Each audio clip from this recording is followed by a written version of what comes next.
안녕하십니까 시청자 여러분, 박정호입니다. 자, 오마이 TV 화요일 방송도 시작을 하겠는데요. 어제 많은 분들을 화나게 한, 분노하게 한 그런 정부의 발표가 있었습니다. 박진 외교부 장관이 직접 발표를 했는데요.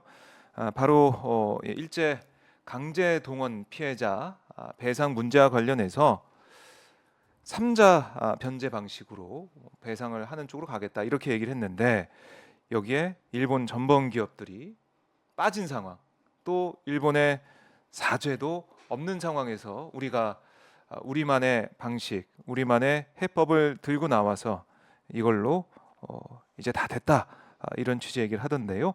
여기에 대해서 이 내용을 어떻게 우리가 봐야 되는지, 우리가 또 어떤 교훈을 얻고 또 어떻게 우리가 이거 바꿔나가야 되는지, 여기에 대해서 오늘 하나하나 짚어보도록 하겠습니다. 자, 저희 여러 가지 직책이 있겠지만 그래도 최근에 직책으로 소개를 해드려야 될 것 같습니다. 자, 우태규 전 오사카 영사 나오셨습니다. 안녕하십니까? 안녕하십니까? 네, 반갑습니다. 오랜만에 또 나오셨습니다. 네, 세 번째인 것 같아요. 네, 네. 또 일본 관련된 또 큰 일이 일어났기 때문에 제가 또 연락을 드려서 모셨는데요. 우선은 어제 이제 박진 외교부 장관의 발표 내용 보셨을 것 같아요. 네. 총평 보시고 좀 어떤 생각하셨는지 그것부터 좀 듣고 싶습니다. 야, 그 어느 저 단체에서 경악스럽다 그러는 논평을 냈던데, 네, 진짜 경악을 떠나서 아예 말이 안 나올 정도라고 봐요. 그러니까 뭐냐면은 협상을 안 하면은 모르겠지만 한다고 하면은 우리가 하는 게 있으면 일본이 뭘 해야 될 게 있어야 되지 않겠어요? 협상이니까. 네, 그런데 그런 게 아무것도 없지 않습니까? 그러면 뭐하러 이제까지 그 몇 개월 동안 네. 그 국장들 만나고 저기 장관 만나고 차관 만나고 했는지 도저히 이해가 되지 않는 그 해결 방안이라고 봐요. 그러니까 네. 그 오죽했으면 일본의 그 우파적인 성향의 네. 학자, 지금 고베 대학에 있는 기무라 칸이라는 교수가 네. 뭐라고 이걸 했냐면은, 우리가 아무것도 안 하는 거니까 이건 진짜 이보다 더 좋은 안이 없다. 이보다 일본으로서는 예. 우리가 할 것이 아무것도 없기 때문에 이보다 더 좋은 안이 없다, 이런 얘기를 했더라고요. 그러니까 그 결국은 그들이 볼 때도 네. 이거는 100대 0의 어떤 결과로 100대 0. 100대 0이죠. 그러니까 한 점도 우리는 못 얻은 거죠. 하하. 이보다 더 100대 좋을 0. 수 있는 안이 없다, 이런 식의 평가가 나온다는 것 자체가 네. 뭘 말해주고 있겠습니까? 그것도 우리 쪽이 아니라 일본 쪽에서. 일본 쪽에서. 그러니까 어제 근데 박진 장관의 발언을 좀 보면 여러 가지 좀 얘기가 있지만, 이런 얘기를 했어요. 정부가 한일 국교 정상화, 그러니까 65년도에 있었죠. 그 일에 구축되어 오는 긴밀한 우호 협력 관계를 바탕으로 앞으로 한일 관계를 미래지향적으로 보다 높은 차원으로 네. 발전시켜 나가고자 하는 의지를 가지고 있다. 네. 이걸 전제로 하면서 네. 해법을 얘기를 했는데, 네. 우선은 이 제3자 변제 방식, 여기에 대해서 이제 미래를 위해서 어쩔 수 없었다는 정부의 입장이긴 하지만, 야당이나 피해자 쪽에서는 이게 제3자 변제 방식이 맞는 거냐? 그 방식도 방식이지만 네. 일본 기업, 전범 기업들이 참여하지 않겠다. 어제도 얘기를 하더라고요. 예, 참여하지 않겠다라고 예. 얘기를 하는 상황에서 이걸 과연 피해자들에게 배상이라고 부를 수 있겠느냐? 이런 지적은 이어지고 있거든요.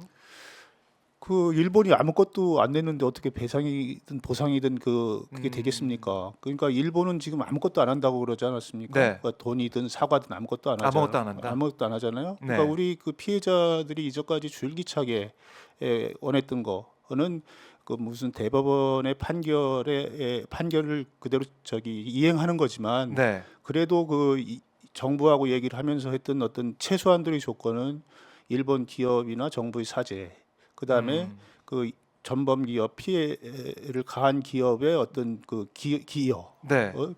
이 두 가지였지 않습니까? 최소한. 최소한이요. 그러니까 그것이 기여한다고 그래서 기본적으로 대법원이 1억 원씩 그 의료금을 주라는 거하고는 또 다른 거잖아요. 그러나 피해자들 이 정도는 최소한이다라고 얘기를 했는데, 그 최소한조차도 안 됐으니까 이 부분은 피해자들로서는 진짜 뭐라고 할까요? 그 땅을 치고 원통이 할 일이죠. 그래서 이제 어제 양금덕 할머니도 그렇고 지금 피해자들이 네. 지금 실제 살아계신 피해자 세 분은 거기에 대해서 반대하는 입장이었잖아요. 네, 네. 근데 이제 일부 언론에서 하는 얘기는 다른 피해자 측에서는 음. 받아들인 피해자 측도 있다. 음. 이 받아들인 피해자 측도 있으니까 이것도 이제 피해자들을 설득하면 풀 수 있다. 이런 취지로 읽히는 보도도 나오기도 했던데 어떻게 보셨어요? 글쎄 그 피해자를 돕고 있는 단체나 변호사분들의 말을 들으면 네. 저기 며칠 전에 그 박진 장관이 그 이 피해자들을 만나 갖고 예. 얘기를 했지 않습니까? 그 과정에서 여러 얘기가 나왔는데 네. 이 그 몇 사람들은 뭐 받아들이겠다라는 사람도 있고 음. 그 사람 유족 측인 것 같고요. 네. 그러고 그분들 얘기는 훨씬 많은 사람들이 이 정부안에 대해서 좀 반대 의사를 밝혔다 이렇게 얘기를 하고 있는데 어제 발표되는 걸 보니까 네. 상당수 뭐로 이렇게 얼버무려서 상당수가 받아들인 사람들 이렇게 얘기를 하고 그렇게 있더라고요. 하더라고요. 저는 그래 그 상당수라는 어떤 추상적인 어떤 용어가 아니라 네. 조금 더 구체적으로 그 부분에 대해서 어떻게 됐는지를 밝히는 것들이 좀 더 좋았겠다라는 생각이 들었고요. 우선, 예. 근데 문제는 네. 이 숫자 게임이 아니지 않습니까? 그러니까 뭐냐면은 어떤 피해가 났을 때 그 사람들이 그 돈을 많이 받는다고 해서 그럼 그 방안이 정당한 거냐? 이건 아니거든요. 예를 들어서 어떤 집단 성폭력이 있었다고 했을 때 가난한 사람이 많이 있어요 거기에. 그리고 조금 그렇지 않은 사람들 견딜 수 있는 사람도 있고. 네. 그렇다면은 그 중에서 그 많은 사람들이 그 10명 중에서 7, 8명이 나는 그 집안 사정도 그러고 해서 받는 게 좋겠다라고 해서 그럼 그것이 좋은 해결책이라고 우리가 얘기할 수는 없지 않습니까? 그러니까 예를 들어서 그거에 합당한 네. 그 죄에 합당한 어떤 얘기들 그러니까 이 어떤 과거사라든가 이런 어떤 피해에 대해서는 이전까지 많은 어떤 국제사회에서 학자들 사이에서 사죄하고 배상하고 책임 인정하고 재발 방지하고 뭐 이런 식의 어떤 그게 나오지 않았습니까?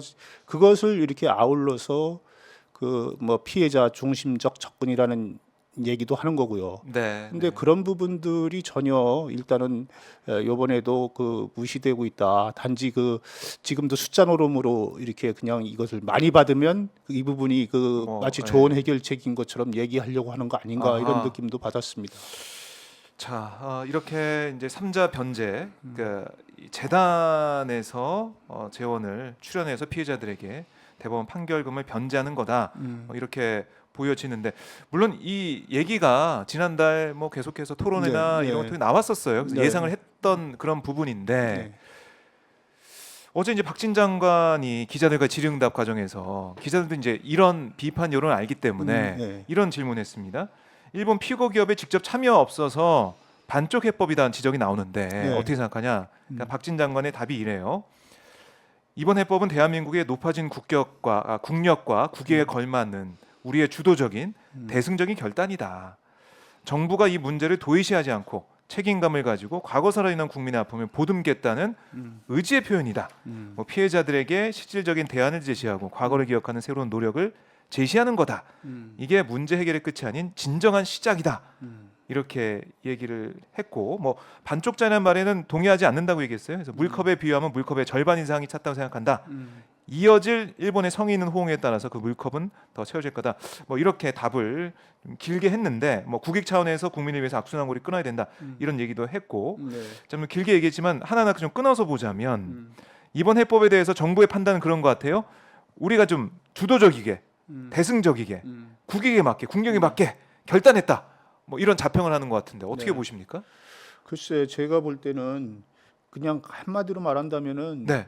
중국의 문호인 누신이 아큐정전이라는 소설을 썼잖아요. 예. 그러니까 거기서 계속 아큐가 저희 다른 사람들한테 두드려 맞고 핍박받고 하면서도 네. 나는 괜찮다. 이게 어. 정신승리법이라고 그러잖아요. 그래서 저기 자기가 핍박받는데 괜찮다라고 하는 거 마찬가지로 정신승리법. 이거야말로 정신승리법이 아니겠느냐. 예를 들어서 대한민국이 높아진 국격과 국력에 걸맞는 네. 대승적 결단이 되려면은 국격에 맞게 국력에 맞게 당당하게 일본의 요구에서 받아내야죠. 일본은 그걸 계속 어쨌든 간에 일본은 자기들이 주장한 거를 관철시켰습니까? 그럼 일본은 대승적이 아니고 소승적입니까? 그러니까 국격에 맞지 않는 겁니까? 오히려 제3자가 볼 때는 일본은 자기네들의 어떤 힘을 배경으로 자기네들의 어떤 나라의 힘을 배경으로 자기네들의 그 의도, 뜻을 관철시켰구나.